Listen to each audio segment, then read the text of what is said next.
এই সোসাইটিগুলো মহিলা স্বনির্ভর গোষ্ঠীকে কাজে লাগাবে, কারণ স্বনির্ভর গোষ্ঠী আমাদের অনেক কাজ করে। আমাদের প্রচুর লক্ষাধিক মহিলা স্বনির্ভর গোষ্ঠী আছে।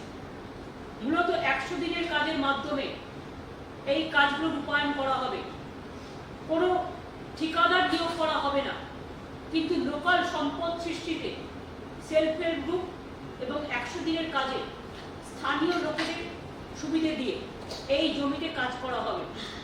ভবিষ্যতে এই দলগুলো উৎপাদিত পণ্যের বিক্রিতেও গুরুত্বপূর্ণ ভূমিকা গ্রহণ করবে।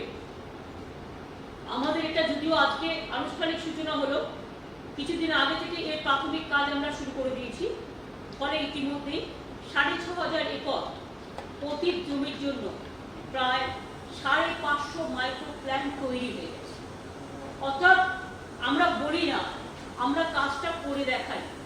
এবং আমি মনে করি this will be the model, new model for the village industry, for the next course এবং নেক্সট ফিউচার, স্পেশালি যে সমস্ত জমিগুলোতে কোনো কাজে লাগে না তার জন্য। আমরা আর একটা মডেল করতে যাচ্ছি, বাংলায় প্রথম। আপনারা জানেন আমাদের অনেক বাইরে থেকেও প্রচুর মানুষ আসছে। ফলে করোনা যখন প্রথম শুরু হয়েছিল 17 মার্চ বাংলায় শুরু হয়েছিল, সেটাও একটা ফরেন লিঙ্কেজ ছিল এবং তারপর থেকে আমরা অনেকটা কন্ট্রোলে রেখেছি। কিন্তু যত লোকজন আসবে, যত বেশি লোকজন আসবে, যত বাইরের মিক্সিং আপ বেশি হবে, তত এটা বাড়বে। এটা আপনার হাতেও নেই, আমার হাতেও নেই, কারণ আপনারা দেখেছেন আমাদের 4টে গ্রিন জোন ইতিমধ্যে অরেঞ্জ জোন হয়েছে। যার গিয়ে আমাদের চ্যালেঞ্জ থাকবে অরেঞ্জ জোনকে আবার গ্রিন জোন করা। তবু মনে রাখবেন, যারা প্রতিদিন বাইরে থেকেও আসছে তারা তো একটা জলবায়ু থেকে আসছে, একটা জায়গা থেকে আসছে। মুম্বাইতেও আমরা দেখেছি খুব কষ্ট করে তারা থেকেছে, হয়তো খেতেও পারে, ভালো করে ঘুমোতে পারে, ভালো করে বিশ্রাম নিতে পারে। সেম জিনিস হয়েছে গুজরাটে হয়েছে, দিল্লিতে হয়েছে, মুম্বাইতে হয়েছে, ব্যাঙ্গালোরে হয়েছে, অনেক জায়গাতে হয়েছে। ফলে ধরুন কি হচ্ছে, তাদের মধ্যে অনেকের শরীরটাও খারাপ হয়েছে, কেউ হয়তো সুস্থ আছে, কেউ হয়তো সুস্থও নেই, তাদের বিশ্রামও নেওয়ার প্রয়োজন আছে। কিন্তু জনসাধারণের গতি, এই আগত গতির ফলে এবং কোভিড মাঝে মাঝে ক্যারেক্টার চেঞ্জ করছে, যেটা আমরা ডেঙ্গুতে দেখি ক্যারেক্টার চেঞ্জ করে। ফলে আগাম গতি প্রকৃতি জানবার জন্য, সঠিক ধারণা পাওয়ার জন্য লকডাউন তোলার পর সম্ভবত পরিস্থিতির আগাম আঁচ পাওয়া এবং এই অতিমারিকে রোখার জন্য কার্যকরী ভবিষ্যৎ পরিকল্পনা স্ট্র্যাটেজি তৈরির জন্য পশ্চিমবঙ্গের প্রত্যেক জেলাতে একটা বিশেষ সার্ভে করা হয়। একে বলা হয় সেন্টিনেল সার্ভে। ভারতবর্ষের প্রথম রাজ্য হিসেবে পশ্চিমবঙ্গ এই সেন্টিনেল সার্ভের কাজ হাতে নিয়েছে। বিভিন্ন এপিডেমিক, প্যান্ডেমিকের বিরুদ্ধে লড়াইতে বিশ্বব্যাপী এটা একটা অন্যতম স্বীকৃত পদ্ধতি। অর্থাৎ এই পদ্ধতিতে আমরা কাজ শুরু করব। তার মানে বুঝতে পারছেন যে আমরা এই নেই নেই নেই এবং দুর্দশা, দুর্ভোগ, দুর্যোগের মধ্যেও আমরা কিন্তু আশার আলো চেষ্টা করছি জাগাবার। আরেকটা কথা আপনাদের আমি বলি, মুখে আমরা বলি না আত্মনির্ভর হতে হবে। আমরা আত্মনির্ভর হয়েছি কাজের প্রমাণ দিয়ে। করোনা হঠাৎ সাডেনলি এলো, অনেকেই দেখলাম ফরেন কান্ট্রিতে অর্ডার দিলে। পিপিই অর্ডারও তো ফরেন কান্ট্রিতে, এখানে কিছু অর্ডারের জায়গাই ছিল না, কারণ পরিস্থিতি তৈরি ছিল না। মনে রাখবেন, whole country started placing orders with multinationals and foreign companies. কিন্তু আমরা কি করেছিলাম? আমরা সে সময় ঘরে বসে থাকি, আমরা আমাদের এমএসএমই এবং সেলফ হেল্প গ্রুপকে কাজে লাগিয়েছিলাম এবং ওয়ার্ল্ড হেলথ অর্গানাইজেশনের standard protocol, quality control mechanism place করেই কাজটা আমরা করেছি এবং আমরা কোয়ালিটি মেটেরিয়াল তৈরিও করেছি। রেজাল্ট কি পাওয়া গেল? এই 2 মাসে সব তো বন্ধ, কোনো রোজগার নেই, ইনকাম নেই, কিচ্ছু নেই। কিন্তু দেখুন আমরা কি তৈরি করলাম, সৃষ্টি করলাম। 7.5 লাখ মানে 7.5 লাখ পিপিই আমরা তৈরি করলাম। আমরা 45 লাখ মাস্ক তৈরি করলাম, আমরা 2.6 লাখ লিটার ম্যানুফ্যাকচার তৈরি করলাম স্যানিটাইজার, যেটা আমাদের সেলফ হেল্প গ্রুপ এবং নানা রকম ইনস্টিটিউশনের মধ্যে দিয়ে, এমএসএমইর মধ্যে দিয়ে মাত্র 2 মাসের মধ্যে। এর ফলে কি হলো, 13.2 লাখ ম্যান্ডেজ ক্রিয়েটেড হলো এই বন্ধ দশার মধ্যেও, এবং additional 8.5 lakh mandates will be generated in the next 15 days.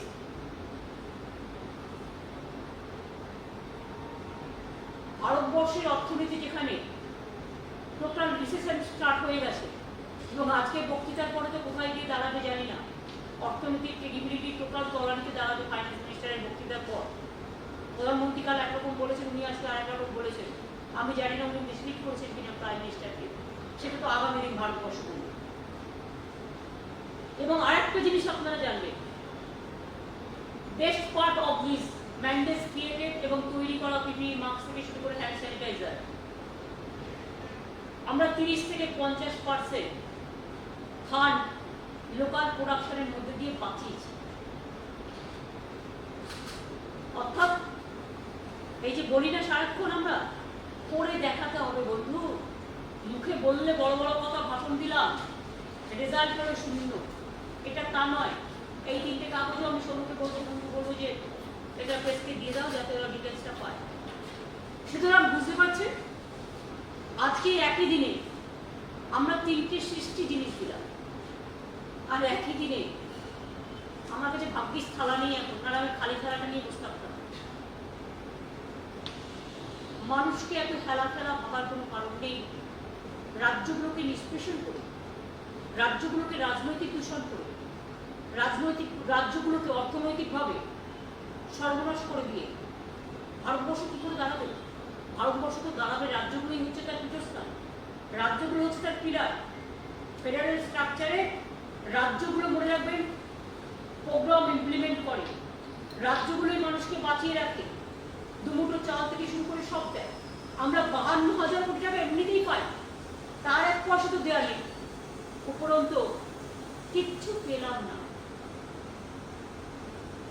এটাই আপনাদের কাছে বললাম, এবং অমিত মিত্র কিছুটা আপনাদের বলেছেন। এরপর যদি আপনাদের কিছু কোয়েশ্চেন করার থাকে, আমি তো I am not a financial expert, but আমি যতটুকু বুঝতে পেরেছি এজ এ সাধারণ মানুষ, যেহেতু এটা গভর্নমেন্ট চালায়, কিছুটা অভিজ্ঞতা তো আছে। আর এই গভর্নমেন্ট চালাবার আগে আজকে মনে রাখবেন, আজকে কিন্তু আমার কাছে খুব ইম্পর্টেন্ট, মাটির সৃষ্টি। অর্থাৎ আজকে 2009 সালে, 2011 সালে 13ই মে আমাদের মামাটি মানুষের সরকার প্রথম ক্ষমতায় এসেছিল। তাই আজকে মাটির সৃষ্টি বলুন, কর্মসৃষ্টি বলুন, আর ভবিষ্যতের সৃষ্টি বলুন, যা আমরা করে দেখিয়েছি, যা আমরা করছি, এটা আমাদের কর্মদিগন্তকে উন্মোচন করবে।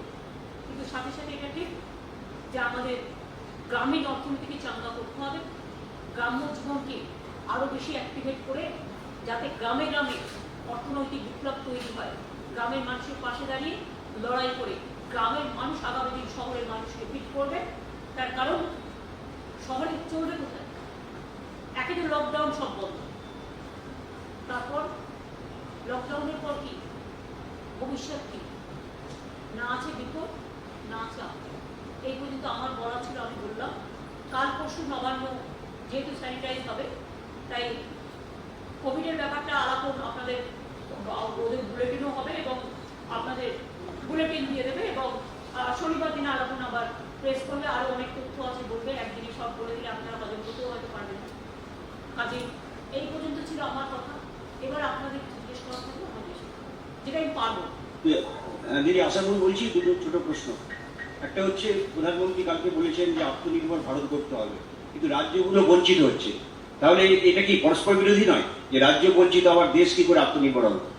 আর দ্বিতীয় প্রশ্ন, দেখুন, আর দ্বিতীয় আর একটা, আগে আমরা প্রথম কোশ্চেনের উত্তর দিই।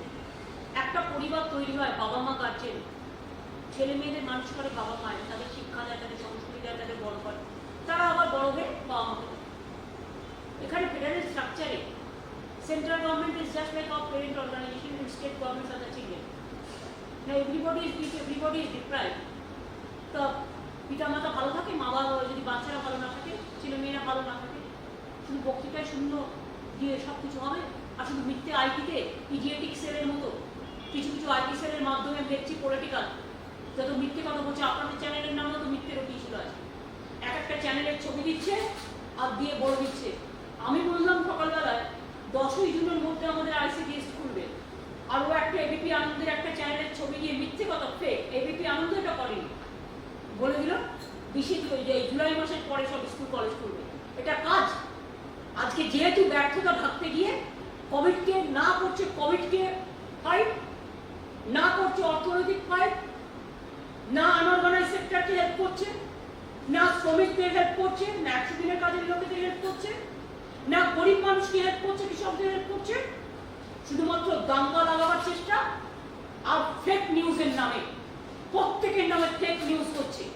প্রত্যেকটা নিউজ দেখবার আগে আমি প্রত্যেককে অনুরোধ করবো, এবিপি আনন্দের লোগো দেখলেই ভাববেন না এবিপি নিউজ, ওটা ফেক, আইটি সেলের কাজ। যারা ক্ষমতায় আছে বিজেপি, সরি আমি পলিটিক্যাল পার্টির এই কথাটা বললাম তার কারণ তারা করছে, দাঙ্গার নামে নানা রকম খবর ছড়াচ্ছে যা আমরা কোনোদিন ভাবিনি। আজকে দাঙ্গা ওদের হাতিয়ার আর ফেক নিউজ ওদের হাতিয়ার, আর মিথ্যে কথা বলছে, লোকে বিশ্বাস করবেন না ক্রস চেক না করে। এটা পাবলিকের কাছে আমার স্বনির্বন্ধ অনুরোধ থাকবে, এটাই ওদের একমাত্র পাথর, আর কিছু নেই। বলুন দ্বিতীয় কোশ্চেন। দ্বিতীয় প্রশ্ন হচ্ছে, প্রধানমন্ত্রী বলেছেন যে দেশীয় পণ্যে জোর দিতে হবে, দেশীয় বাজার তৈরি করতে হবে। আজকে স্বরাষ্ট্রমন্ত্রী বলেছেন পরেরই কেন এতদিন কারা ক্ষমতায় আছে? 6 বছর তো হয়ে গেল, কারা ক্ষমতায় আছে? আমরা 9 বছর ক্ষমতায় থেকে কোন রকম হেল্প না পেয়ে যদি রাজ্যে 43টা মাল্টি সুপার হসপিটাল করতে পারি, যদি 40টার মতো নতুন ইউনিভার্সিটি করতে পারি, যদি হাজার হাজার ডেভেলপমেন্ট করতে পারি, ইনফ্রাস্ট্রাকচার ডেভেলপমেন্ট থেকে শুরু করে এভরিথিং, তার একটা কেন্দ্রীয় সরকার 6 বছর হয়ে গেল ক্ষমতায় আছে, শুধু বলি আর কিছু নেই। আত্মনির্ভর তখন হয় যখন নিজে আগে আত্মনির্ভর হতে শেখে। আগে বলুন তাদের নিজেদের সেলফ ডিফেন্সে আগে ফার্স্ট নিজেদের তৈরি হতে, তারপরে সমস্ত জিনিসকে ধামাচাপা দিয়ে মিথ্যে রটনা, কুৎসা, অপপ্রচার আর এজেন্সি লাগিয়ে মানুষকে ডিস্টার্ব করতে। আমি জানি আমি এই কথা বলার পরে আমার উপর অনেক অত্যাচার হবে, কিন্তু আমার তাতে কোনো যায় আসে না। মানুষের কথা কাউকে না কাউকে বলতে হবে। Somebody is to build the cat. আমি যেটা দেখেছি আমি সেটা বলছি। দিদি, আজকে অর্থমন্ত্রী তিনি সাংবাদিক সম্মেলন করে বললেন যে ক্ষুদ্র মাঝারি শিল্পের জন্য 3 লক্ষ কোটি টাকা ঋণ দেওয়া যাবে, কিন্তু সেক্ষেত্রে বছরে টার্নওভার হতে হবে অন্ততপক্ষে 100 কোটি টাকা। তো ক্ষুদ্র শিল্পের ক্ষেত্রে বছরে 100 কোটি টাকা টার্নওভার, এটা কটা ক্ষুদ্র শিল্প পাবে সেক্ষেত্রে এই ধরনের লোন? শুনলেন না আমার কথাটা? আমি রাজ্য থেকে দিই 90,000 কোটি টাকা, একটা রাজ্য। তা ভারতবর্ষে কত রাজ্য, কতগুলো অঙ্গরাজ্য? 3 কোটি মানে 3 লাখ কোটি টাকা তো নয়, বছরে দেয় 15 লাখ কোটি টাকা। ওখান থেকে কমিয়ে 3 লাখ কোটি টাকা আইওয়াস করছে। এমএসএমই ডিস্ট্রিক্টে চূড়ান্ত হয়ে গেছে এবং আরো হবে। দিদি, দীপ্তিমান বলছিলাম কলকাতা টিভি থেকে। রাজ্য সরকারের বকেয়া 53,000 কোটি টাকার কিছুই পাওয়া গেল না, কোনো কিছুই নেই এই আর্থিক প্যাকেজে। প্রধানমন্ত্রী, কেন্দ্রীয় অর্থমন্ত্রী দুজনেই কথা বলে যাচ্ছে, এই ব্যাপারে কি বলবেন আপনি? দেখুন, প্রধানমন্ত্রী যখন বলেছিলেন 20 লক্ষ কোটি টাকার প্যাকেজ করা হচ্ছে, আমরা একটা আশান্বিত হয়েছিলাম, হয়তো বা এফআরবিএমটা বাড়বে 3% থেকে 5%। আমরা ভেবেছিলাম জিডিপিটা অ্যাটলিস্ট 6% হবে, মিনিমাম 10 লক্ষ কোটি টাকা। আমরা ভেবেছিলাম যে আমাদের ডিভলিউশনে যে টাকাটা পাচ্ছি না সেই টাকাটা পারবে। আমরা ভেবেছিলাম মরাটোরিয়ামে আমাদের একটু হেল্প করা হবে, কিছু তো হলোই না। উপরন্তু ভাওতার পর ভাওতা। এটা কি? দেশকে এইভাবে ভাওতা দেওয়ার মানেটা কি? দিদি, আরেকটা প্রশ্ন আছে, সেটা হলো পরিযায়ী শ্রমিকরা মাইলের পর মাইল হাঁটছে, অথচ বিজেপি শাসিত যে রাজ্য রয়েছে সেখানে শ্রম আইন পরিবর্তন করার কথা বলছে, কি বলবেন? আমি তো দেখেছি কোন কোন রাজ্য অর্ডিন্যান্স করেছে এবং সেক্ষেত্রে শ্রমিকদের কাজ 8 ঘন্টার জায়গায় 12 ঘন্টা করেছে, 14 ঘন্টা করেছে। মানে শ্রমিকরা বলতে পারবে না যে আমি ক ঘন্টা কাজ করবো। এই অত্যাচার, এই শোষণ আগে কখনো হয়নি। সুতরাং আমরা প্রতিবাদ করছি, তীব্র প্রতিবাদ করছি, এবং আমি মনে করি লেবার লস যা দীর্ঘদিন ধরে চলছে, বছরের পর বছর ধরে, সেই লেবার লসকে বাদ দিয়ে অর্ডিন্যান্স করে শ্রমিকদের মুখে খাওয়া যারা কেড়ে নিচ্ছেন এবং শ্রমিকদের উপরে যারা মানসিক, আর্থিক এবং সর্বরকম অত্যাচার করছেন, আমরা তাদের ধিক্কার জানাই। দিদি, মনীষ কীর্তনিয়া, সিএন নিউজ। আপনি আপনার মতো করে চেষ্টা করছেন রাজ্যকে টেনে তোলা, এটা কারেক্ট, এবং ইকোনমিটা টেনে তোলার চেষ্টা করছেন, কিন্তু যেভাবে রাজ্যের পাওনা গন্ডা দেওয়া হচ্ছে না বারবার বলা সত্ত্বেও, সামনে বছর ইলেকশন রয়েছে, এই অল্প সময়ের মধ্যে কি করে এই গোটা পরিস্থিতিটা মোকাবিলা করবেন যদি টাকা পয়সাগুলো না পান? আপনার এটা কি আপনারও চাপ হয়ে আছে না? সব ঠিক আছে, আপনার টিভি চ্যানেল কি বলুন না, বিজেপি হলে কম বলতো, এরপর কিন্তু মানুষ ধরবে এত মিথ্যে কথা বললে। আগে 15 লাখ টাকা করে ভেবে বলেছিল, জানেন তো অ্যাকাউন্টে, কালকে আবার 20 লক্ষ কোটি টাকা দিয়ে দিয়েছে 1 পয়সাও না দিয়ে। সুতরাং মাথায় রাখবে, ইলেকশন এখন অনেক দেরি, 1 বছর আছে, এক একটা দিন অনেক বড় হয়, আবার এক একটা দিন অনেক ছোট হয়। তো every moment is very important. আগে আজকে কি খাবেন সেটা দেখুন, কালকেরটা কাল চিন্তা করবো। নির্বাচন আমরা সামনে নেবো, এ নিয়ে চিন্তা করবার আপনার কোনো কারণ নেই। আমাদের সবটাই তো ভাবে মারছে, আমাদের সবটাই তো মুখ বন্ধ করে দিচ্ছে, আমাদের সবটাই তো মানুষকে ভাবে মারছে। আমি 8খানা রুটি খেলে, আমি 8খানা রুটি অন্তত চেষ্টা করবো এই 8খানা রুটির মধ্যে আমরা সবাই যাতে ভাগ করে খেতে পারি। আমরা অন্তত মানবিক থাকবো, এটুকু বলতে পারি, দানবিক হবো, যতক্ষণ পারবো চেষ্টা করবো। এবং আমি মনে করি সেরকম দিন আসলে বাংলার মানুষ ঐক্যবদ্ধ হয়ে সবাই মিলে একসাথেই আমরা লড়াই করে এই লড়াইটাই বাঁচবো।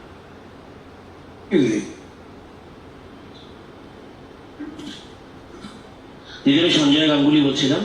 15,000 তো কিছুই পাই, নোটবন্দির সময় বলা হয়েছিল, কিন্তু করোনার যা ক্ষতিগ্রস্ত শিল্পের সঙ্গে যুক্ত বা ক্ষুদ্র শিল্প সব মিলিয়ে বিভিন্ন রকম পরিযায়ী শ্রমিক সবাই আমরা চলে আসছি, ছোট বড় সব, তাদের হয়ে একটা কথা আপনি কি বলবেন? আরেকটা জিনিস শুনলাম আজকে আপনি যে বিএমদের মিটিংয়ে বলেছেন এরকম যে বীমা বাড়ানো হচ্ছে, 31শে মে ছিল ওই দিনটা, এটা কি ঠিক? একটু বলবেন তাহলে একটু, যে করোনায় যে বীমাটা আপনি বলেছেন। হ্যাঁ, করোনা যেটা ওই আপনারা সবাই হ্যাঁ, বীমা। মে মাস থেকে হ্যাঁ, ঠিক। জুলাই মাস করা হয়েছে।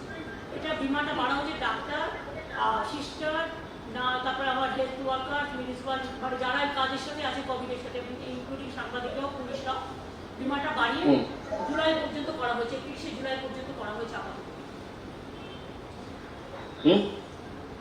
স্কুল না, স্কুল তো 10 জন বললেন। স্কুল তো বলে দিয়েছি, হ্যাঁ। জুলাইয়ের পরে দেখে নেবে, এটা এডুকেশন ডিপার্টমেন্ট দেখে নেবে। এখন পর্যন্ত আইসিডি সেন্টার কেন্দ্রীয় পর্যন্ত বন্ধ থাকবে। আমরা বলেছি স্কুল এডুকেশন কবে চালু হবে, জুন মাসের প্রথম সপ্তাহের পরেই হবে, এটা এডুকেশন ডিপার্টমেন্ট ঠিক করবে। ট্রান্সপোর্ট কিন্তু আছে, ওরা ট্রান্সপোর্ট পলিসি করবে, প্ল্যান করবে, ওরা আমাকে জানাবে। হ্যাঁ। হ্যাঁ দিদি, আজকে আমি সুব্রত বলছি, এই সময় চ্যালেঞ্জ আছে যেটা হচ্ছে ইরিগেশন আর হচ্ছে জল বড় দুটোই অনেক হাজার কোটি টাকা দেওয়া হয়েছে, এটা ভালো করে এই কাজটা করা। দিদি, আপনি তো বাস চালিয়েছেন, আমি সুব্রত বলছি এই সময় থেকে। আজকে থেকে বাস, সরকারি বাস রাস্তায় নেমেছে, কিন্তু বাসের 20টা যাত্রী রক্ষা করা হচ্ছে না, অনেক বেশি লোক যাত্রী উঠছে এবং সেই নিয়ে একটা ব্যাপক চাওয়াজ হচ্ছে। এটা তো যখন বিভিন্ন- পাবলিকের কাছে হ্যাঁ। আমাদের আবেদন থাকবে, এটা তো আমাকে আমার ভালো বুঝতে হবে। একটু ওয়েট করলে যদি আমি করোনা থেকে বাঁচি, 20 জনের বেশি উঠলে তার আমাদের বাস চালুটা বন্ধ হয়ে যাবে, এতে ক্ষতি হবে তাদের। আমি প্রত্যেককে বলবো, পাবলিককে প্লিজ ধৈর্য হারাবেন, বাজারে যান, একটু দূরে দাঁড়িয়ে, দুহাত দূরে থাকুন না, কি অসুবিধা আছে, একটু না টাইম লাগবে, অন্তত জীবনের থেকে তো সেটা বড় নয়, সেখানে তো আমরাও নানা রকম রিল্যাক্সেশন করছি। সুতরাং এটা বলবো, বাসে 20 জন অ্যালাউ করা হচ্ছে, স্টেট বাসে, কারণ এটা গভর্নমেন্টের সাবসিডি দিয়ে চালাতে হচ্ছে। যে বাসে আগে 50-60 জন চলতো, মাত্র 20 জন সাবসিডি দিয়ে চালু করা হয়েছে। কিন্তু কোঅপারেশন না থাকলে আমরা কি করে চালাবো বলুন? কন্ডাক্টরের কথাও শুনছে না তারা, এবং তারা খুব ইনসিকিউর ফিল করছে। কন্ডাক্টরের কথা না শুনলে, ড্রাইভারের কথা না শুনলে, তাহলে বাস ডিপার্টমেন্ট ঠিক করবে, ট্রান্সপোর্ট ডিপার্টমেন্ট ঠিক করবে না করবে, আস্তে আস্তে ঠিক হয়ে যাবে। আমার মনে হয় আস্তে আস্তে বুঝবে, যত দিন যায় বুঝবে। তোমরা একটা অ্যাডও করবো। দিদিমণি, দুটো কথা। একটা ব্যাপার, আপনি চালু করেছেন পাড়ায় পাড়ায় চায়ের দোকান, এবং সেটা বলেছেন আপনি যে চায়ের দোকানে চা বিক্রি করা যাবে না, বাড়িতে নিয়ে যেতে হবে। সেটা সকাল থেকে দেখা যাচ্ছে সমস্ত চায়ের দোকানে চা বিক্রি হচ্ছে, কেউ বাড়ি নিয়ে যাচ্ছে। চা বিক্রি করে চাটা নিয়ে গিয়ে বাড়িতে গিয়ে খাবে।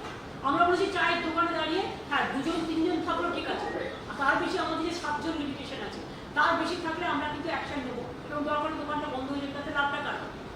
আমরা তো চেষ্টা করছি বিজনেসটা চলুক, শুধু চায়ের দোকান না, সব খাবার দোকানই চলুক, কিন্তু খাবারটা বাড়িতে নিয়ে গিয়ে খাও, দোকান থেকে কিনুন। আলুর চপ মুড়ি শুধু না, সব খাবারের দোকান চালু থাকুক না, কিন্তু শুধুমাত্র দেখতে হবে যে খাবারটা যেন ওখানে দাঁড়িয়ে না খেয়ে, রেস্টুরেন্টে না খেয়ে, ওটা বাড়িতে নিয়ে যাওয়া। আর একটা কথা দিদিমণি, প্রতি বছর প্রচুর ডাক্তার পাস করে, এবং আপনিও অনেক ডাক্তারদের সুযোগ সুবিধা দেন। এখন একটা জিনিস দেখা যাচ্ছে, গত কয়েক বছরে পাড়ার ডাক্তাররা বাড়িতে কল দিলে আসছেন না, এটা উঠিয়ে দিয়েছে। আগে ভিজিট দাও। আপনার সব উত্তর তো আমি দিতে পারবো না, এরকম খবর আমরাও পাচ্ছি, বাট এটা তো আপনার নিজস্ব ব্যাপার। আস্তে আস্তে নিশ্চয়ই তারাও করবেন, তারাও হয়তো ভাবছেন যে করোনা রোগীরা চলে আসে, হয়তো এরকম ধরনের দৃষ্টিভঙ্গি আছে। আস্তে আস্তে যত দিন যাবে, করোনা যেমন মাস্কটা আমাদের নিত্য হয়ে গেছে, সেরকম মনে রাখবেন যে আমাদের যারা মাঠে ময়দানে কাজ করবে তাদের একটা করে গ্লাভসও নিতে হবে। এবং আস্তে আস্তে সবাই বুঝবে যে করোনাকে ফাইট করতে হবে, করোনাকে ভয় পেলে চলবে না, এবং করোনা হারবে, বাংলা জিতবে, এটা আমি বিশ্বাস, মানুষ জিতবে। ম্যাডাম হ্যালো ম্যাডাম, প্রীতেশ বলছিলাম মিলেনিয়াম পোস্ট থেকে। আমাদের 4 মাসের মধ্যে তো আপনার যে মিলেনিয়াম পোস্ট আপনার 3-4 মাসের মধ্যে আপনার বাংলার আবাস যোজনা এবং সড়ক যোজনার যে কাজগুলো করতে বলছেন, আমরা 100 দিনের যে কাজ তার জন্য কত মাইন্ডেজ ক্রিয়েট হবে, এরকম কি কোনো টার্গেট সেট করা হয়েছে? বলা যায় না, বাংলা 100 দিনের কাজে প্রথম থাকে প্রতিবারই বাংলা আবাস যোজনা, বাংলার গ্রামীণ সড়ক যোজনা, সব কিছুতেই আমরা বলছি ম্যান পাওয়ার বেশি করে লাগিয়ে কাজগুলো করতে। যত জব ক্রিয়েশন হবে তত ভালো। জব ক্রিয়েশনে যেন কোনো কার্পণ্য করা না হয়, এটা ইনস্ট্রাকশন দেওয়া হয়েছে। দিদি সুতপা বলছেন, দিদি সুতপা বলছেন, দিদি বলছি আপনি এই যে মাটির সৃষ্টি প্রকল্পের কথা যেটা বললেন 6টা জেলা, হ্যাঁ পশ্চিমাঞ্চলের 6টা জেলায়, তো এর মধ্যে জমিগুলো আছে, যে জেলায় জমিগুলো আছে কাজে লাগছে না, সেটাকে কাজে লাগানো হবে। এই সমস্ত প্রকল্পের মাধ্যমে কত মানুষকে স্বনির্ভর করে তোলার টার্গেট আপনারা নিয়েছেন, একটু যদি বলেন। বললাম 2.5 লক্ষ, ইমিডিয়েট ট্রেনে আছে 2.5 লক্ষ, ওটা দিয়ে দেবে আপনাদের পেসে। Thank you. সুমন বলছি দিদি, আর একটা লাস্ট প্রশ্ন। তুমি এরকম কি করছো? সেটা হচ্ছে এই যে আফটার করোনা এফেক্ট আপনি যে সার্ভে কথাটা বললেন, এই বিষয়টা কি, মানে এই সার্ভেটা কি যাতে ডেভেলপমেন্টটা অনেক বেশি হয় তার আগে থেকে প্ল্যানিং করা? এটা হচ্ছে কি ডেটা, একটা হচ্ছে ডেটা রিসার্চ করা হয় বিদেশে বিভিন্ন জায়গায়। এখনকার দিনে এটা নিউ কনসেপ্ট ওয়ার্ল্ডে, যে আগামী দিন কি হতে যাচ্ছে, আগামী দিন এই জমিটার ক্যারেক্টার কি চেঞ্জ হচ্ছে, রোগটার ক্যারেক্টার কি চেঞ্জ হচ্ছে, এই রোগটা কতটা বাড়তে পারে, কিভাবে এটা কাজে লাগবে, কিভাবে কাজে লাগবে না, কি কি প্রক্রিয়া নিতে পারে, প্ল্যানিং করা হতে পারে। এই জন্য এটাকে সেন্টিনেল সার্ভে বলা হয়। আমি আপনাদের আগেও বলেছি, এখনো বলছি, কোভিড-19 গতি প্রকৃতি সম্বন্ধে ধারণা, আগামী দিন কোন পর্যায়ে যাবে, কতটা কমবে, কতটা বাড়বে, এই যে বাইরে থেকে আমাদের বন্ধু বান্ধবরা সবাই আসছে, তাতে কতটা এফেক্ট হবে, যারা লোকাল আছে তাতে কতটা এফেক্ট হবে, এটা সবটাই দেখতে হবে। সেন্টিনেল সার্ভে, ঠিক আছে।